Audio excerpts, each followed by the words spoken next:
Está dando continuidade àquilo que nós começamos há 2 domingos atrás. Nós já ouvimos de 2 igrejas. Quem lembra do nome de alguma delas? Éfeso e Esmirna. E hoje nós vamos ver sobre a igreja de Pérgamo. Deus tem algo para falar ao seu coração. Meu coração.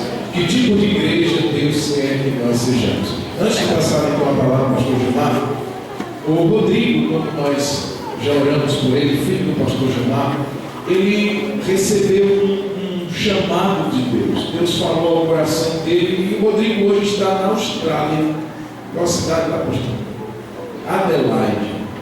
Ele vai passar 6 meses se preparando numa base da Jocum.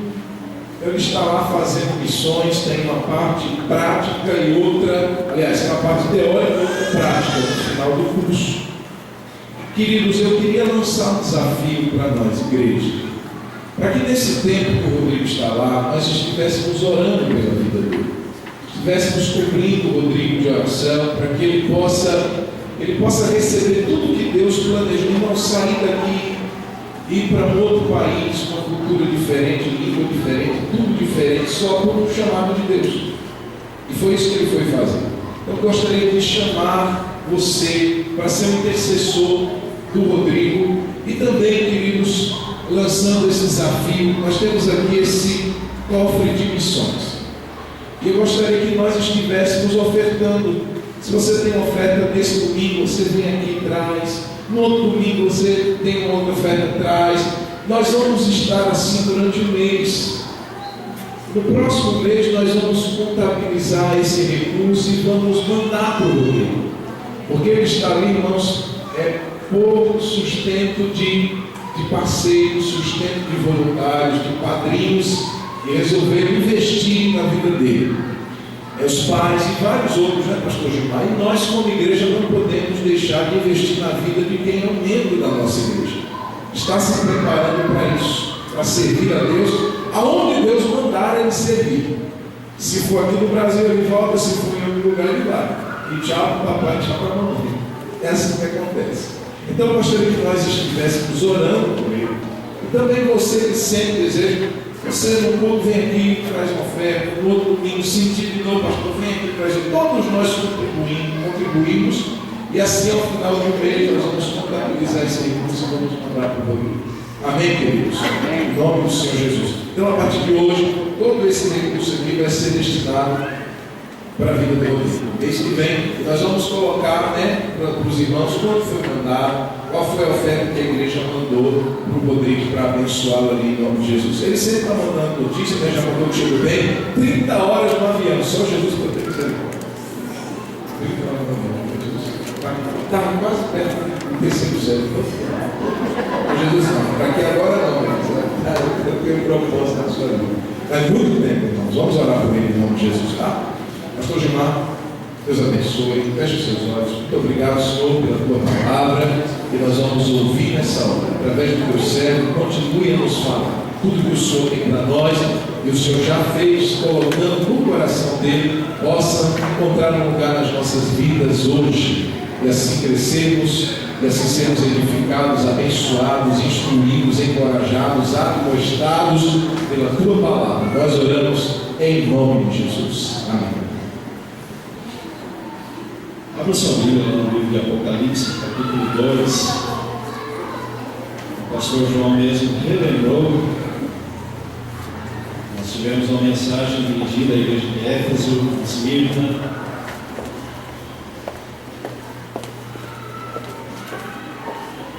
Apocalipse 2, a partir do verso 12 até o 17, vai trazer o recado de Deus à igreja de Pérgamo, também ali na Ásia Menor, próxima de Esmirna, uma distância bem curtinha.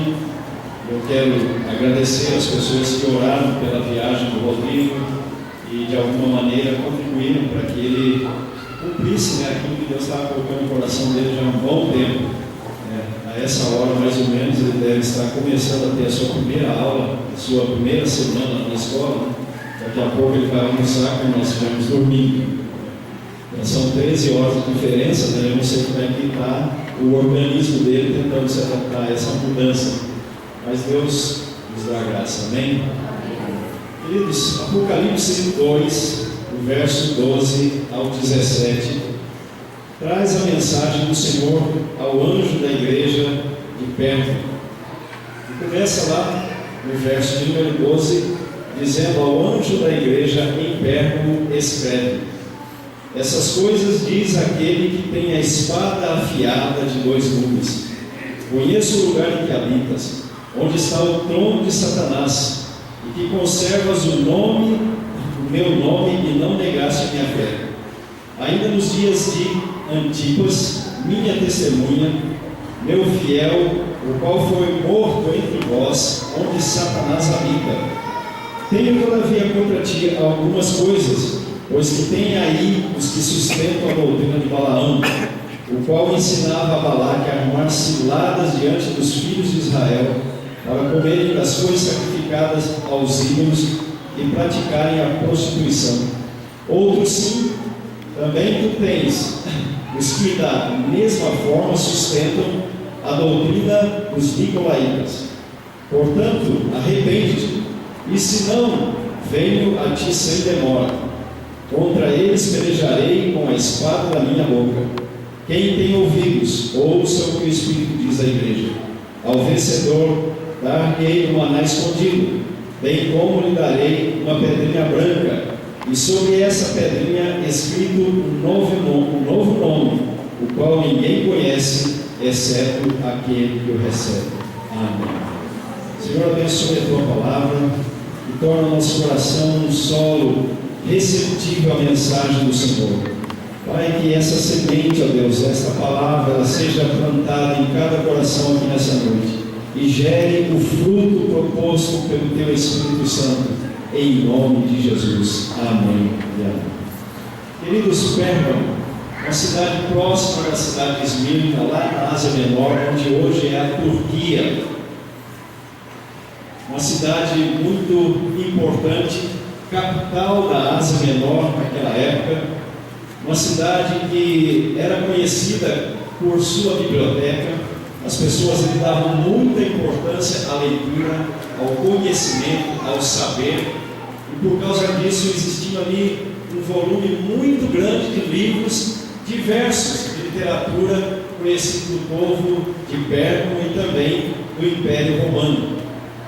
Além disso, havia na cidade uma forte ênfase à adoração aos deuses e também aos imperadores romanos. Entre muitos deuses gregos e romanos, existia ali a adoração ao deus Zeus, que se acreditava ser o criador da terra, dos céus, Ateneia, Dionísio e Esculápio. Esculápio era um deus representado por uma serpente enrolada numa haste. E essa serpente era adorada ali naquela cidade, justamente onde existia o povo de Deus, que conhecia a Deus, que conhecia Jesus. E por isso nós vemos que a palavra de Deus veio a esse povo de uma certa forma com muita veemência e com muita importância com relação ao lugar onde Satanás habita. E o que nós olhamos e percebemos, queridos, na mensagem do livro de Apocalipse, tanto nas primeiras igrejas que já lemos e até as demais igrejas que receberão a mensagem, é que existem coisas em comum a essas igrejas. E as coisas em comum a essas igrejas que receberam a mensagem de João através do livro da Revelação, o Apocalipse, é que existia um esfriamento espiritual naquelas igrejas. Igrejas que começaram com ímpeto, começaram com força, com dinamismo, pregando o Evangelho, falando das boas novas, mas que com o decorrer do tempo, com a perseguição, com a oposição e com vários fatores contrários ao cristianismo, o esfriamento começou a entrar no coração de algumas igrejas. Um outro detalhe incomum a essas igrejas é a perseguição. Aquele que quer viver piamente em Cristo Jesus padecerá perseguição. O mundo não vai andar de mãos dadas com você, pelo contrário, ele vai se opor à sua maneira de viver, a seu propósito de vida em agradar a Deus acima de todas as coisas. E as igrejas lá de Apocalipse enfrentaram muita perseguição. Muitos pagaram com sua própria vida. E um outro detalhe comum às igrejas do Apocalipse são os falsos profetas e as heresias. Homens, mulheres que se levantaram dentro da igreja, trazendo ensinamentos contrários a Deus, contrários à palavra de Deus, e comprometeram seriamente a vida daqueles que queriam viver piamente para Jesus. Então, meus queridos, dando uma olhada rápida a essas igrejas a qual essas cartas foram escritas, nós encontramos esses 3 detalhes muito peculiares e comuns a essas igrejas: o esfriamento espiritual, a perseguição e os falsos mestres e as heresias. E a gente pode dizer que nos dias de hoje não é muito diferente. Estamos encontrando um ambiente bem parecido. Mas o anjo escreve à igreja de Pérgamo, começando no verso 12, dizendo estas coisas: diz aquele que tem a espada afiada de 2 gumes. Então, aquele que está escrevendo à igreja de Pérgamo, ele se identifica, ele diz quem é. E essa pessoa que está falando através de João, escrevendo aquela carta, ele se apresenta como aquele que tem a espada afiada de 2 gumes. E queridos, nós encontramos na palavra de Deus alguns versos referentes à espada. Efésios 6:17 nos exorta lá a colocarmos o capacete da salvação e também a espada, que é a palavra do Senhor, a espada do Espírito, que é a palavra do Senhor. E também lá em Hebreus 4:12, nós vamos ver uma declaração muito propícia com relação à espada, se referindo à palavra, porque a palavra de Deus é viva e eficaz, e mais cortante do que qualquer espada de 2 gumes, e penetra ao ponto de dividir alma e espírito, juntas e medulas, e é apta para discernir pensamentos e propósitos do coração.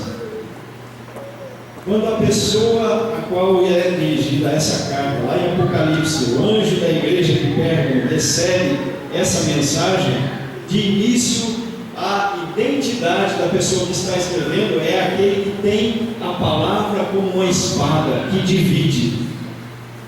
A espada de 2 gumes, ela tinha um propósito bem específico: era ferir o inimigo e fazer com que ele sangrasse até a morte. E existia um outro tipo de espada que cortava pedaços, mas essa espada de 2 gumes era uma espada que causava uma hemorragia. Ela separava órgãos internos, ela separava músculo, separava nervos e causava um grande estrago, mas ela tinha um propósito de dividir, de separar aquilo que estava errado daquilo que estava certo.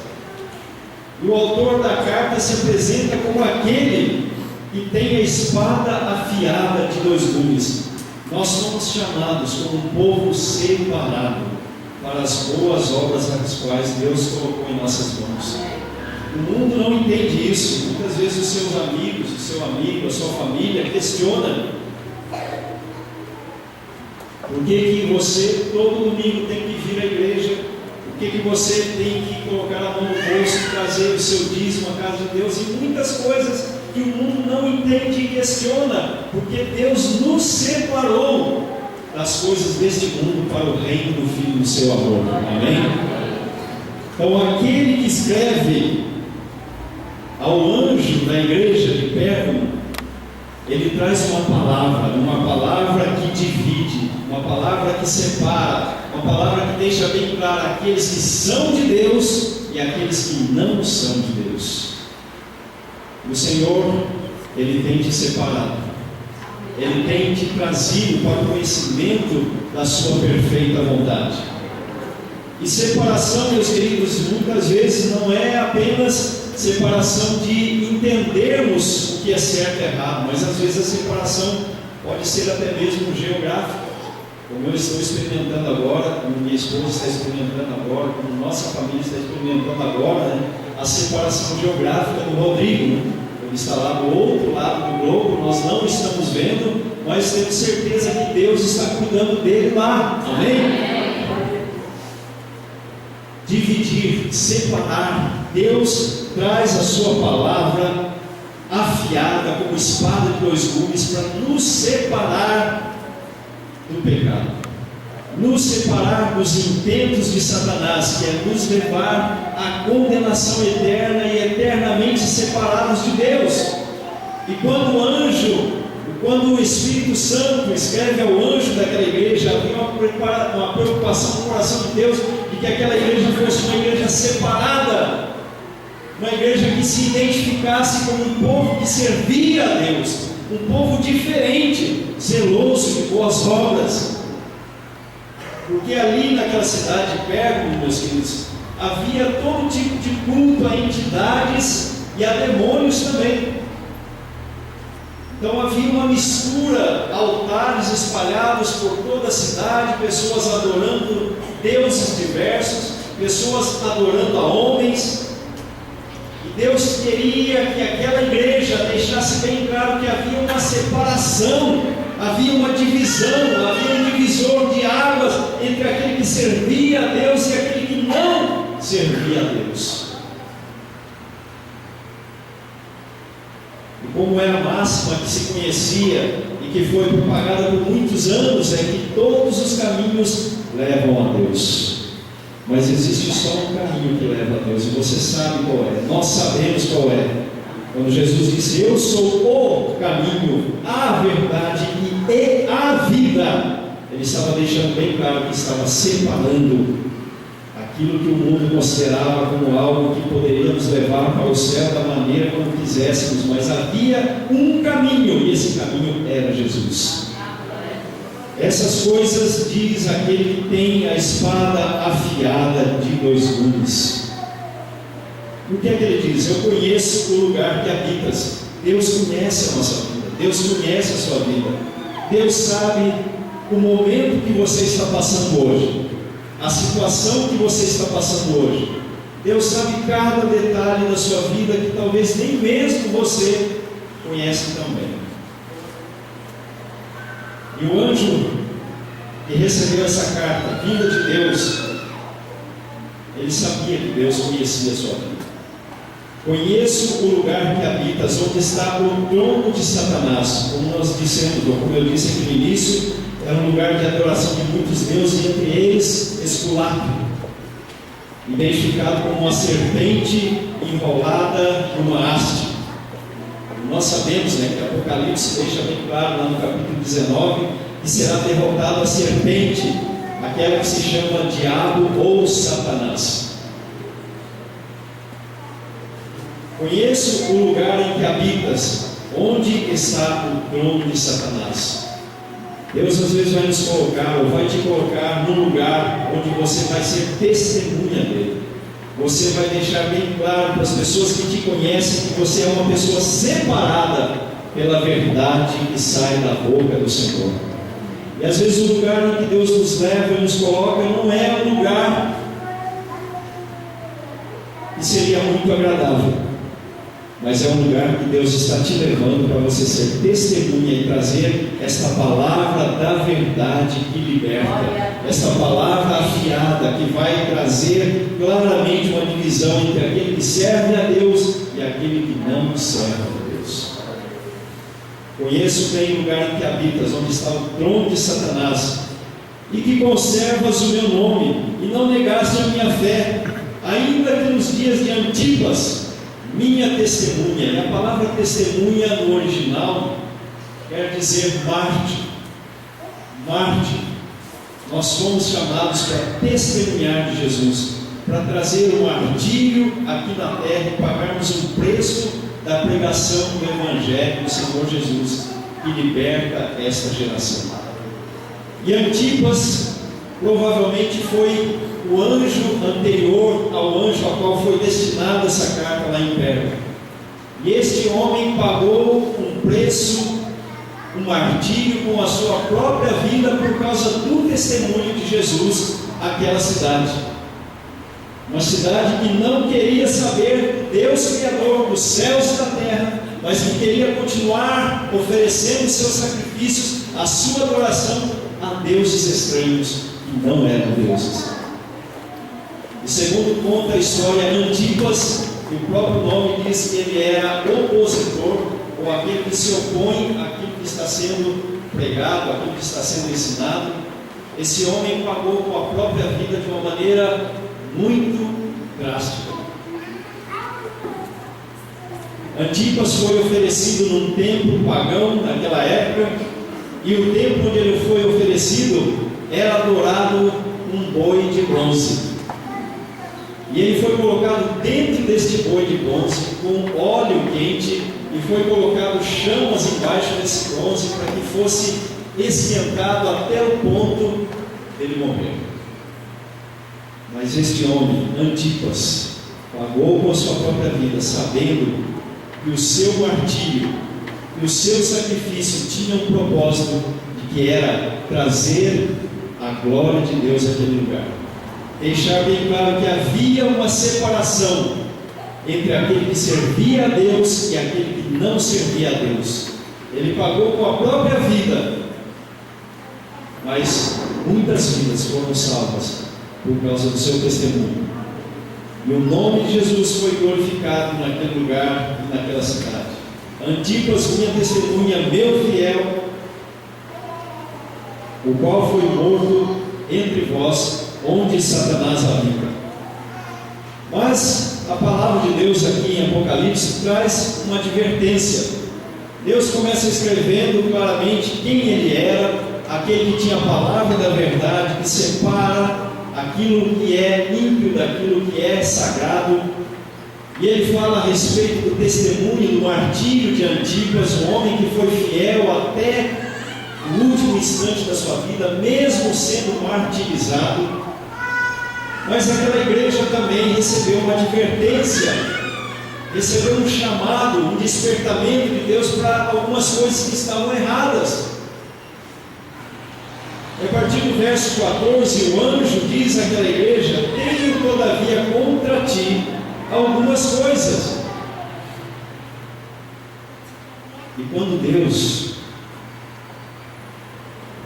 nos chama a atenção, nos exorta e mostra algo que estamos fazendo de errado, queridos, é porque Ele nos ama, é porque a verdade quer nos libertar. E quem nos traz a verdade, quando Deus nos fala a verdade, é porque Ele tem interesse em que sejamos libertos. O diabo, pai da mentira, ele vai te levar a uma vida de mentira, porque ele não tem interesse na sua salvação ao lado de Deus, mas ele tem interesse que você fique com ele por toda a eternidade, longe de Deus.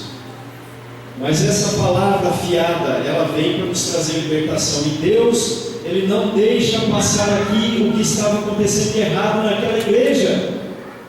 Todavia tenho contra ti algumas coisas, pois que tens aí os que sustentam a doutrina de Balaão, o qual ensinava Balaque a armar ciladas diante dos filhos de Israel, para comerem coisas sacrificadas aos ídolos e praticarem a prostituição. Idolatria e prostituição dentro da igreja.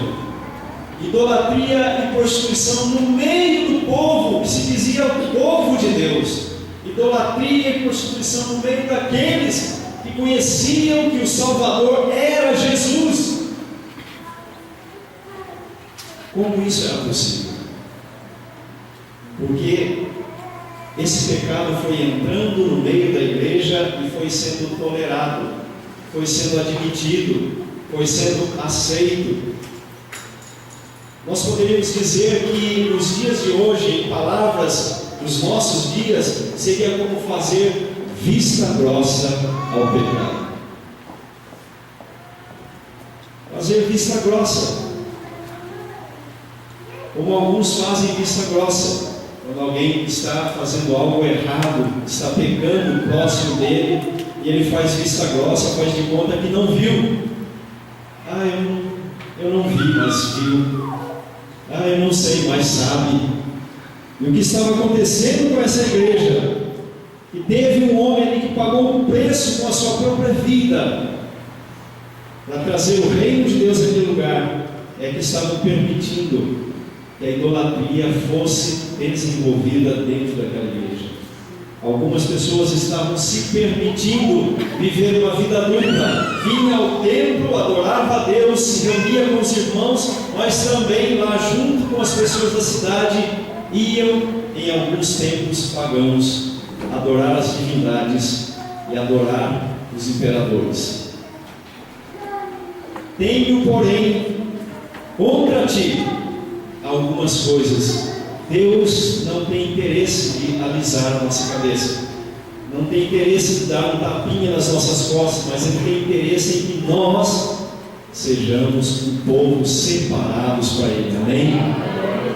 Porque Deus é santo e Ele quer que essa mesma santidade seja um atributo que apareça em nossas vidas, e Deus não permite dividir o seu amor com um outro suposto Deus. Hoje pela manhã nós falamos sobre adultério, sobre as implicações e sobre os resultados. E quantas pessoas hoje sofrem por isso porque tinham uma pessoa ao seu lado que dividiu a sua vida com uma outra pessoa. E os sofrimentos são inevitáveis. E Deus tem zelo por nós, Ele tem zelo pela sua igreja, Ele tem zelo por você, Ele tem zelo por mim. E Ele sabe que não existe nenhum outro ser no universo que possa suprir completamente a sua vida e a minha vida que não seja Ele. A minha esposa não pode suprir completamente a minha vida, nem eu posso suprir completamente a vida dela, porque só Deus pode fazer isso, amém? Só Deus. Mas se nós não cuidarmos, algumas coisas podem entrar nosso coração e roubar o primeiro lugar de Deus. Quantos que não deixam de andar com o Senhor por causa do dinheiro? E a palavra de Deus mesmo diz que o amor ao dinheiro é a raiz de todos os males. Não é o dinheiro, mas é amar mais o dinheiro do que a Deus. Pessoas que começam a amar mais as coisas e deixam Deus em segundo plano. Perigo também de amarmos mais outra pessoa do que a Deus. Jovens que estão andando na presença de Deus, fazendo a vontade de Deus, e de repente não vem mais à igreja, porque arruma um namorado ou uma namorada, e essa pessoa gradativamente vai puxando o outro para fora da vontade de Deus. Jovem solteiro, moça solteira, saiba de uma coisa: Deus sabe do seu desejo de casar, se você tem desejo de casar. E Deus sabe quem é a melhor pessoa para você. E muitas vezes alguns jovens acham que vão encontrar alguém lá fora, nos planos de Deus, da vontade de Deus, uma pessoa que não serve a Deus e que vai trazê-lo depois para Jesus. Mas na maioria dos casos o que acontece é ao contrário: essa pessoa acaba levando o jovem para fora dos planos de Deus, porque a idolatria entra no coração e coloca alguém acima de Deus na sua vida.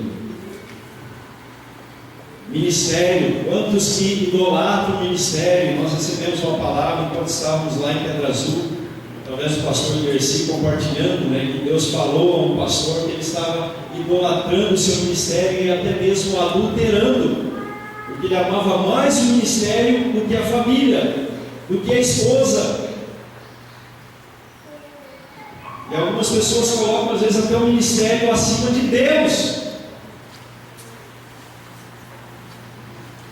A idolatria entrou no coração daqueles irmãos ali em Pérgamo, e Deus não deixou que aquilo continuasse. Ele despertou João para escrever ao anjo daquela igreja que Deus tinha algumas coisas contra aquela igreja. E esta espada de Deus, ela vem para trazer discernimento e separar juntas e medulas, para que as pessoas possam ver o que estava acontecendo com eles. Não era uma espada para cortar cabeças e destruir todo mundo, mas era uma espada que tinha como princípio o amor de Deus, porque Deus nos ama, assim como amava aquela igreja e queria que aquelas pessoas se despertassem do perigo que estavam caminhando com relação à idolatria. Tolerar o pecado. Quantos que tentam tolerar o pecado em suas vidas e acabam perdendo a comunhão com Deus? E a doutrina dos nicolaítas, assim como Balaão, trazia um grave perigo, porque havia uma afirmação de que tudo que eu possa fazer no meu corpo não afeta a minha espiritualidade. Ou seja, que a graça de Deus é tão grande, é tão infinita, é tão incomparavelmente maior, que não há nada que eu possa fazer no meu corpo que me separe do amor de Deus. E dessa maneira, algumas pessoas ali naquela cidade vinham para a igreja, frequentavam a casa do Senhor, mas também ao mesmo tempo praticavam a prostituição. Deus não é Deus só do seu espírito. Quando você estiver aqui, Ele também é dono do seu corpo, amém? O meu corpo não me pertence, ele é templo do Espírito Santo. O seu corpo é templo do Espírito Santo, onde Deus quer habitar, onde Deus vai habitar. Então a palavra de Deus aqui traz uma exortação, traz uma palavra de despertamento para a igreja de Pérgamo. Tenho todavia contra ti algumas coisas: o perigo da idolatria, o perigo da imoralidade. E como tem hoje, meus queridos, entrado assim de uma maneira tão violenta nos lares, a imoralidade, através das mídias, do meio de comunicação, famílias têm sido destruídas, jovens têm sido destruídos, homens, mulheres têm tido suas vidas destruídas por causa da imoralidade, da pornografia, que tem roubado a beleza do relacionamento entre marido e mulher, pais e filhos. Mas quando Deus nos chama a atenção, assim como chamou a atenção da igreja de Pérgamo, Ele tem um interesse em nos resgatar, em nos curar, em nos salvar. E ele continua dizendo, que com esses graves perigos e pecados que a igreja estava praticando, ele traz uma palavra dizendo aqui: portanto, arrepende-se, no verso 16, arrepende-te, senão venho a ti sem demora, e contra eles pelejarei com a espada da minha boca. Portanto, arrepende-te, arrepende-te. Enquanto tivermos fôlego, enquanto tivermos oportunidade, nos arrependamos diante de Deus de coisas que desagradam a Deus, coisas que nos separam de Deus, coisas que trazem tristeza para o coração de Deus. Assim como aquela igreja de Pérgamo, uma igreja que dava testemunho do Senhor, uma igreja que tinha um homem que pagou com a sua própria vida, mas que estava sendo exortada por Deus de algumas coisas que não estavam agradando a Deus. E a maneira de nós consertarmos isso é nos arrepender. E arrependimento é pararmos de fazer o que estamos fazendo e irmos numa direção contrária na direção da vontade de Deus. Arrepende-te. Quem tem ouvidos, ouça o que o Espírito diz às igrejas.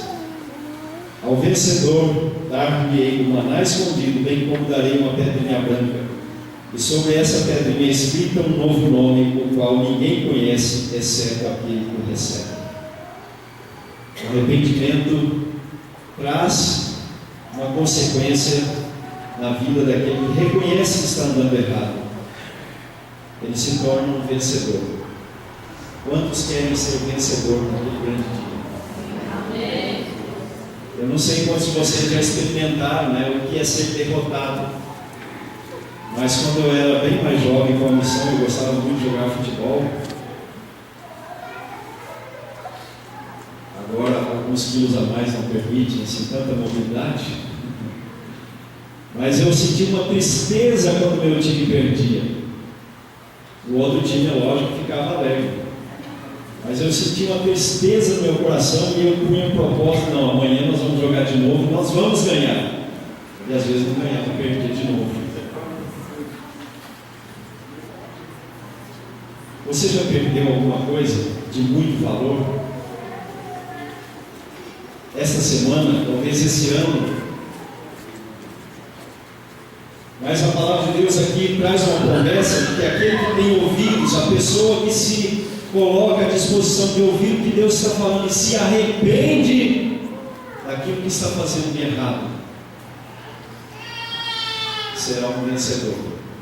E esse vencedor comerá do maná escondido. Esse maná escondido que pode ser identificado com a pessoa de Jesus, que é o pão da vida. Eu sou o pão da vida. Tem muita gente passando fome no mundo, apesar de ter muita comida sobrando e sendo jogada fora. Nós temos acesso ao pão da vida, ao maná, que é Jesus. E esse maná, esse pão da vida, será oferecido ao vencedor. E não somente o maná, o pão da vida, mas aqui também nos promete, e não somente o maná, mas como também lhe darei uma pedrinha branca, e sobre esta pedrinha escrito um nome novo, o qual ninguém conhece, exceto aquele que o recebe. Eu tenho aqui na minha mão uma pedrinha branca. É uma pedrinha mesmo, talvez lá de trás nem consiga enxergar. E naquele tempo a pedrinha branca era usada no tribunal. E quando uma causa era levada no tribunal, era julgado se aquela pessoa era inocente ou culpada. E uma das maneiras para que o júri pudesse dizer que aquela pessoa era inocente era trazer aquela pedrinha branca e colocar sobre a mesa. Essa pessoa é inocente. Está aqui a pedrinha branca que atesta que essa pessoa é inocente. Ele está livre. A sua causa está ao seu favor. Se a pessoa era julgada culpada, uma pedra preta era apresentada dizendo: você é culpado. A sua causa está contra você. Você vai ser condenado. E a promessa que nos traz aqui no livro de Apocalipse ao vencedor é que ele receberá uma pedrinha branca. E nessa pedrinha branca tem um novo nome que Deus conhece. Deus sabe o nome que está escrito nela. E esse nome pode ser o seu nome. Você pode dizer que nessa pedrinha tem o seu nome? Amém? Naquele dia, o vencedor, ele receberá essa pedrinha branca como uma palavra de que ele pode entrar no reino do seu Senhor. Ao vencedor será dado comer do maná escondido, o pão da vida que é Jesus, e receberá essa pedrinha branca como um novo nome, como que dizendo: pode entrar. Você foi declarado inocente. Você foi declarado vencedor. Amém? Queridos, naquele grande dia, a expectativa do meu coração e do seu coração deve ser que essa pedrinha branca seja uma realidade na sua vida. Mas algumas pessoas vão ter que se deparar com a pedrinha preta. Mas eu tenho certeza que a pedrinha branca será a minha pedrinha. Amém? Assim como Antipas, até o último dia da sua vida, ele permaneceu fiel, mártir, testemunha do Senhor, ali na igreja em pé. O Senhor também espera naquele grande dia entregar a pedrinha branca na sua mão e dizer: vinde bendito do meu Pai. Preparados? Vamos orar? Senhor Jesus, muito obrigado, porque o Senhor chama a nossa atenção, o Senhor chama a atenção da sua igreja para os perigos espirituais, da idolatria, da imoralidade e tantas outras coisas, ó Deus, que o mundo está oferecendo para desviar a atenção da tua igreja do Senhor. Mas assim como o Senhor chamou a atenção da igreja de Pérgamo, mas também trouxe para ela uma promessa de ser uma igreja vencedora. Essa igreja ia experimentar, se alimentar do maná do Senhor, do pão da vida que é Jesus.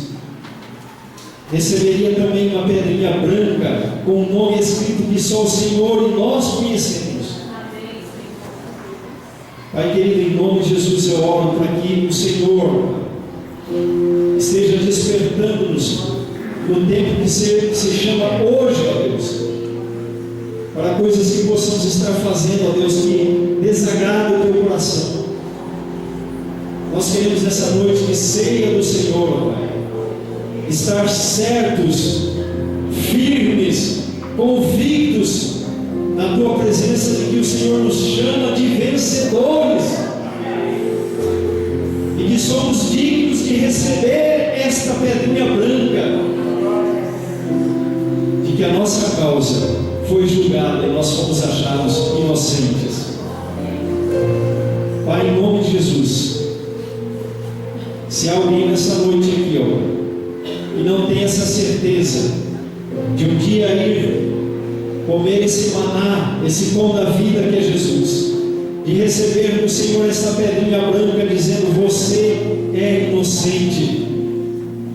Senhor, eu peço que o Senhor fale a esse coração, a esta vida, ó Pai, que hoje é tempo, ainda há tempo de nos consertarmos diante de Deus e pedir: Senhor, limpa o meu coração, limpa a minha vida, Senhor, transforma, tira aquilo que não te agrada, Senhor, e faz, meu Deus, uma testemunha fiel, como Antipas, ó Deus, digno de comer maná, digno de receber essa pedrinha branca e entrar na tua presença, Pai, em nome de Jesus, ó Pai, eu oro e agradeço.